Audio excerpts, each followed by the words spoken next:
my grandparents. They came out from Cornwall, but they had 2 or 3 children that came out with them. And the boats, sailing ships in those days came into Port Adelaide. Some of the ships came around the peninsula and came into Minta Bay. But some of them, they came up by bullock wagon or coach, whatever was available from Adelaide. And on my father, this was on my mother's side, and on father's side, they came out and they went to Kapunda and Burra area. And when Minta was found in 1861 by Paddy Ryan, of course there was an influx of the miners from various parts of Australia. Well, my father's father, he came from Burra to Minta. But mother's parents, they came out direct from Camborne in Cornwall area.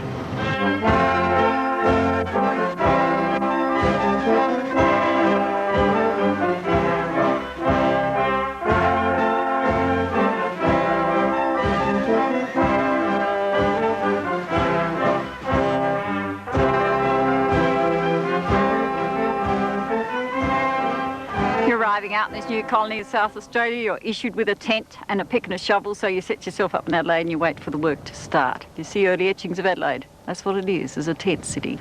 Governor Gawler had the government house built, the police barracks, quite a few buildings around the city, spent all the money in the treasury, and it's not long before he's heading back to England.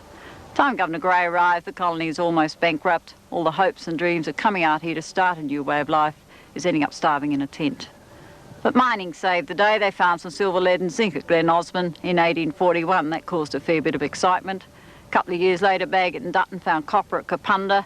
The uncle knew what the sample was, bought the 80 acres, and it yielded him £1 million worth of copper. I think everybody thought we're stupid to try and go farming. We should be out looking for minerals. 12 months after Kapunda, Thomas Pickett, the shepherd, is finding copper down here that measured 17 feet in diameter.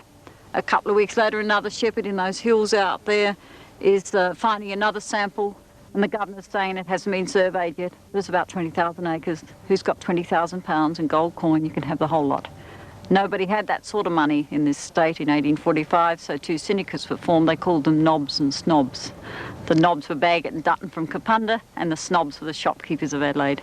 The governor got his money in, drew straws, and they got half each. Bagot and Dutton got the mine out south of Burra, which only yielded £7,000. The shopkeepers got this one, which yielded £5 million. Their £5 shares were soon worth $315 each, and they received 800% return on their investment. The mine went for 33 years. So these young shopkeepers upgraded their places along Hindley Street and Rundle Street, built their beautiful homes, made donations to churches and colleges, and the city of Adelaide could lift itself out of being a tent city into a lovely city of churches.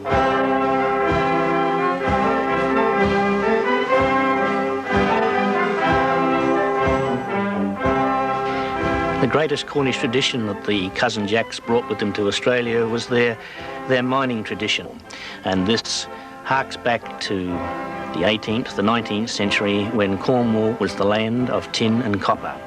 And at that time it led the world.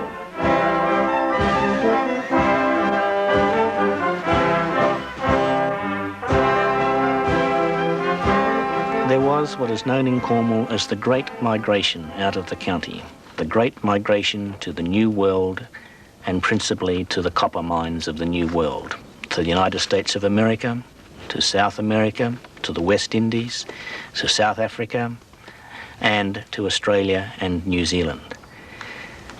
And in Australia, overwhelmingly, the migration was to South Australia, because South Australia had that which the Cornish prized so much, good copper mines.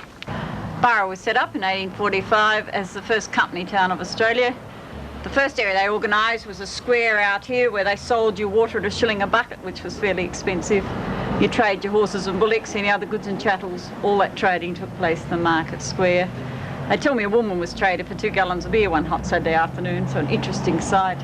And in the evenings, the Cornish and the Welsh, great fellows for fighting and wrestling, they were able to rope off this square, and you'd have 200 or 300 men out here a couple of times a week having their fighting and wrestling matches. So it's been pretty important with the Cornish miners when they arrived that they found a bit of shelter, and the obvious place was to dig yourself a dugout along the banks of the creek.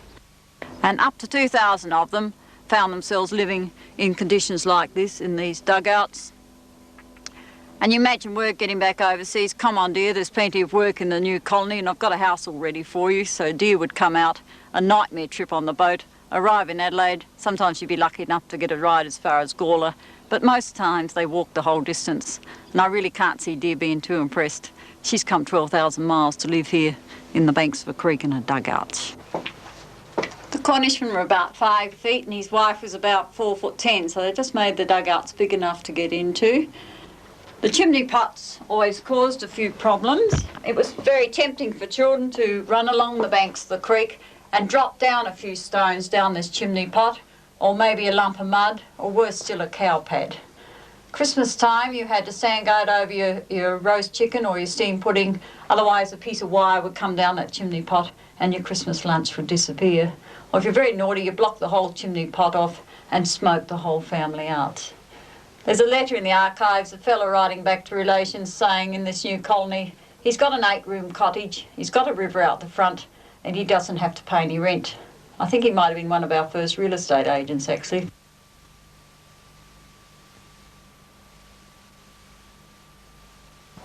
In 1848, the miners here in Burra are out on strike. Everybody seems to think the first strike in this country was the Eureka Stockade on the goldfields of 1854. But in 1848, these miners are gathering the market square because their wages had been cut. So the secretary of the company, Mr. Henry Ayres, decides, in an effort to get them to go back to work, to cut off the water supply down there in the square and the supply at the butcher's shop and the baker's shop. He says in his journal, a few hundred starving men sitting around the city of Adelaide, they'd be glad to go to Burra to work for 27 and 6. So the troopers were dispatched and they had to come up here and move the workforce out and put another lot in. Now the strike only lasts for a few days because it's the middle of summer and here's the community cut off from the water supply. So the miners go back to work for that reduced wage. The registered newspaper a week or so later criticises Henry in an editorial and says, you're pretty tough on those fellas, they work in shocking conditions, come home and live in a hole in the ground and you're still squeezing their wages down further. Can't you give them a bit of a fair go? Now Henry got a little bit upset about that editorial, so the newspaper was banned and we weren't allowed to have our own little newspaper till the company pulled out 31 years later. He was always spoken as that there man up to mine, and was a personality in those days. Mothers trying to get a flock of unwilling children to bed would say, you childer best be going to bed, or else you'll be having that there man up along to mine peeking in the window at ye. One little chap stands, legs wide apart, mouth open, eyes staring at that there man. Whatever be the matter, why, Tommy?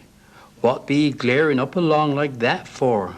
Why, when that there man do hear the clock strike 12, he'd a come down and run all round the town. However do he get up along again? Gus along home with thee, thou girt bufflehead. Whenever did that there man hear clock strike?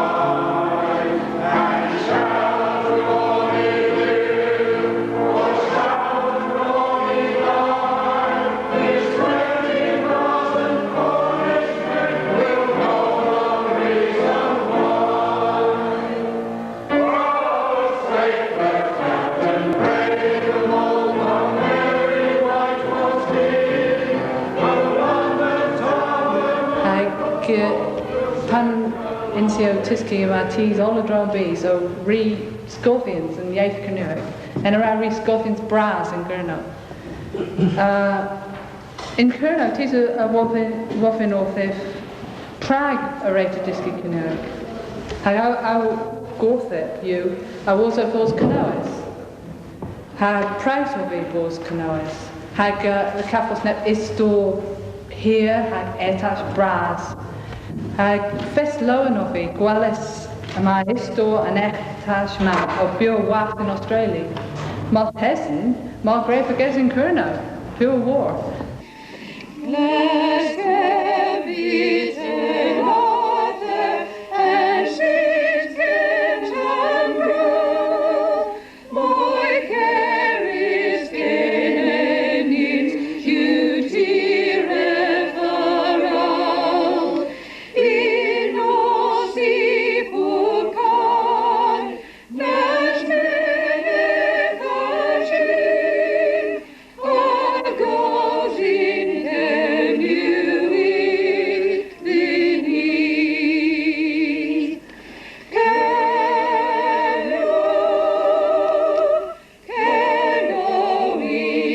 Cornish people in general regard themselves as essentially different from the English people, and their sense of difference stems from their Celtic background.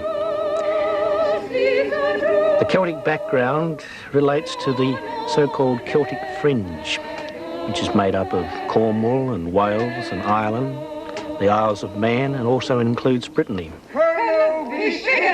And it was here that the Celts were driven virtually by the Anglo-Saxons when they invaded the United Kingdom. So the Cornish have clung to the early Celtic traditions. They regard England as being up-country. If you cross the Tamar River, you move into a foreign land. Hello, my handsomes, how are you all doing?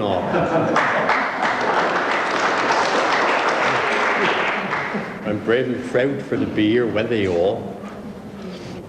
It is a real joy to be here, ladies and gentlemen, in Australia's little Cornwall, and it was a very moving experience this morning when we were up at the Minta Mines, just to stand there and think that Cornish people had been here so long before us and spoken in our lovely Cornish dialect and brought their wonderful sense of humour with them. My soul, said someone, look at he.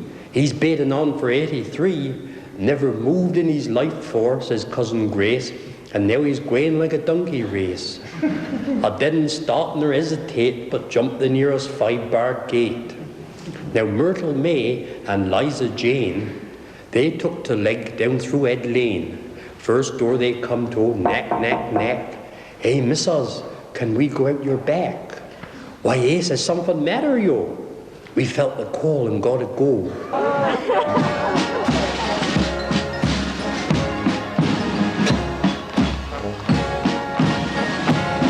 Leading our dignitaries, we have Mr. and Mrs. Rachel Williams, the President of the NOX, the West City, Mr. and Mrs. John Austin, the Opposition, Mr. and Mrs. Tim Wood.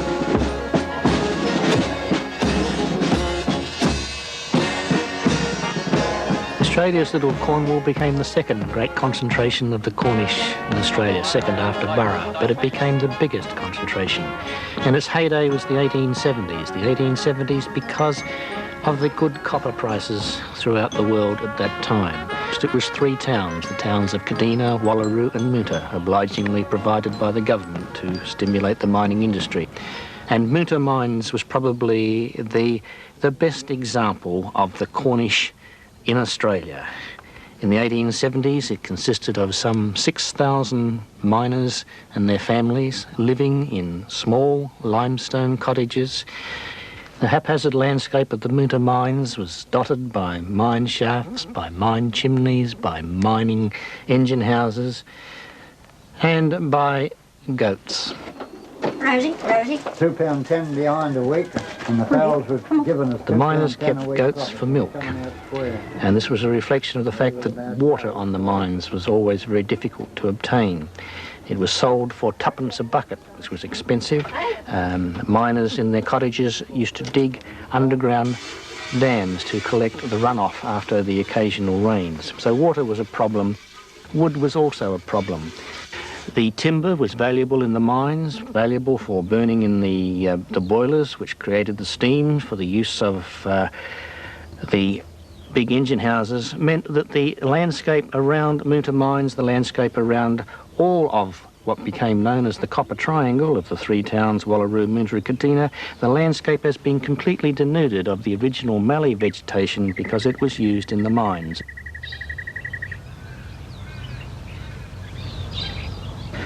The Minta Mines landscape of the 1870s was crowded, too crowded, and it was the children who suffered most from this overcrowding because there are instances of typhoid fever where as many as 111 children died in a single week.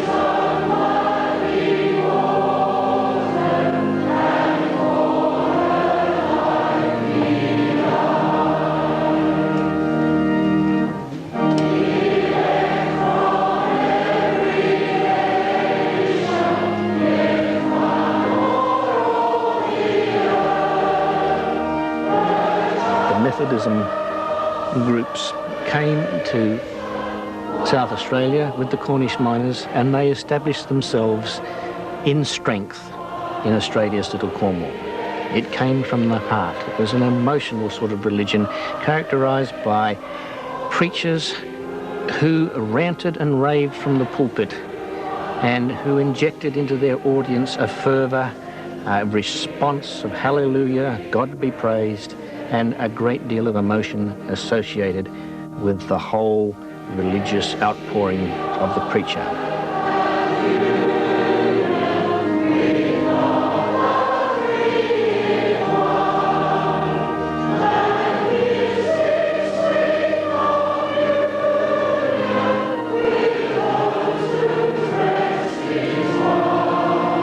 And the local preachers were the mining captains invariably, and indeed it was almost a way to assure promotion throughout the mines, to be seen as a good Methodist.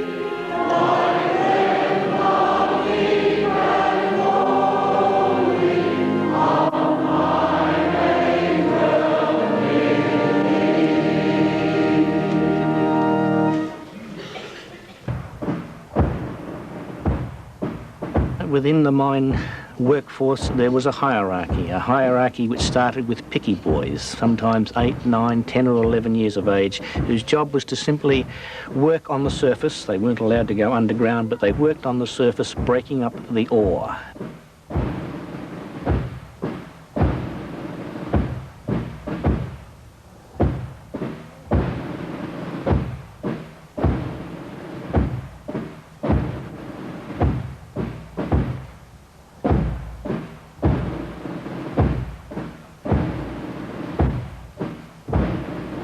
Above the picky boys, there were the tut workers, the people who did basic sort of work in the mine, sinking the shafts in the main.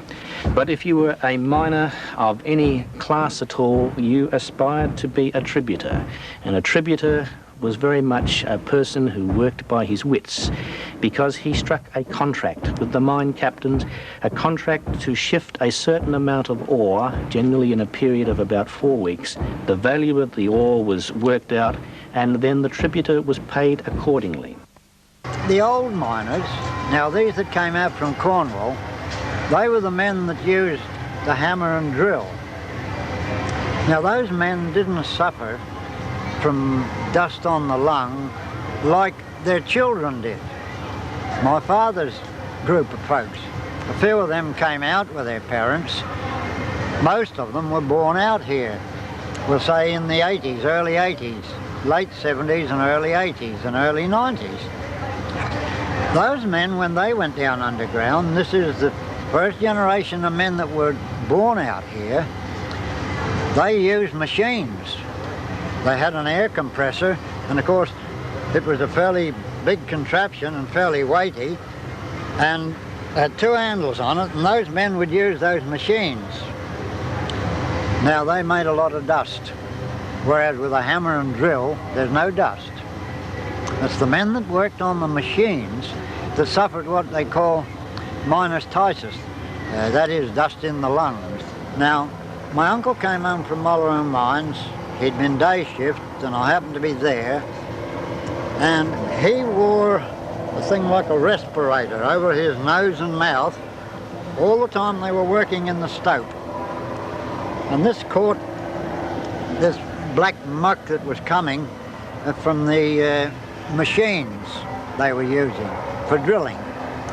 And I watched Uncle take this out of his bag, and he put it in a bowl of water. I suppose there was a gallon and a half of water in the bowl, and he rinsed it out, and that looked like ink. He threw it out.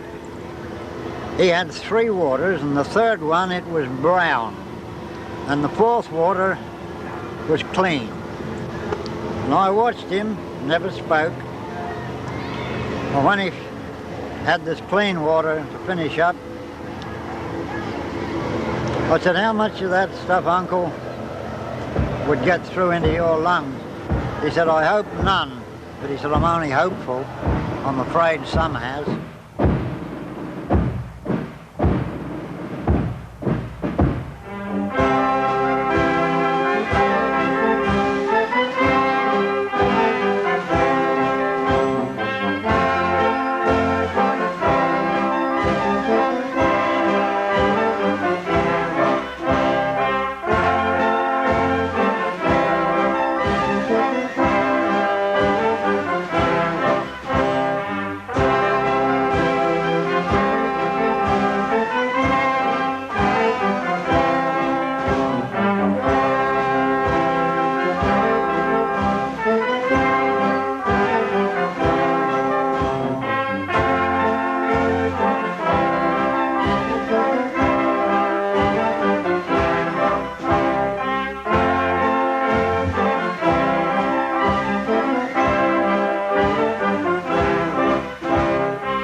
It was a decent pasty if it reached from your knee to your mouth when you sat down. Now, one half was mainly vegetables you could grow yourselves: potato, turnip, trombone, sometimes a scrap of meat, not very often because it was too expensive. A very thick piece of pastry in the middle, and the other half was stewed apples or stewed quinces, or sometimes some jam and currants. So you had your main course and your sweets all in the one pasty. The test of the cook was to be able to get the pasty to the mine, and the book tells me drop at 50 fathoms. So the pastry had to be tough enough to survive that fall, yet not tough enough to kill your husband or son with indigestion for the rest of the week. The rats were a bit of a problem. You see pictures of miners with a piece of string around the trouser leg that stops the rats from running up your leg while you're working, and the women packed these pasties into very large calico flour bags, and they could nail them to the roofs of the cabins in between meals to keep the rats away. Well, they say a real Cornish pasty only have white vegetables in it, but we make them with potato, onion, trombone or pumpkin, and a little bit of parsley and meat. The pastry, well, I used plain flour, and the dripping that I have been, say, baking a roast or something like that in it, and that gives it flavour to go into the pastry. Well, then we add a little bit of salt. Some people like to put a bit of pepper in it, but Father, he hasn't been able to take pepper, so I don't put pepper in. Pastry rolled out like a plate, piled with turmits, tates and meat, doubled up and baked like fate. That's a Cornish pasty. Round the table we did spread, eating up the rambuck's head. Tom and Dick and Sue and May on Kevin's feasting day. Uncles, aunts and cousins more, some had trips a very long way, come to pick a bone for sure on St. Kevin's feasting day. Oh, how we all did grin when the rambuck's head come in. Oh, Dennis all tuck in on Kevin's feasting day. When we did the buck's head greet, Feather made a speech to we. All the forth was short and sweet on St. Kevin's feasting day. Oh, how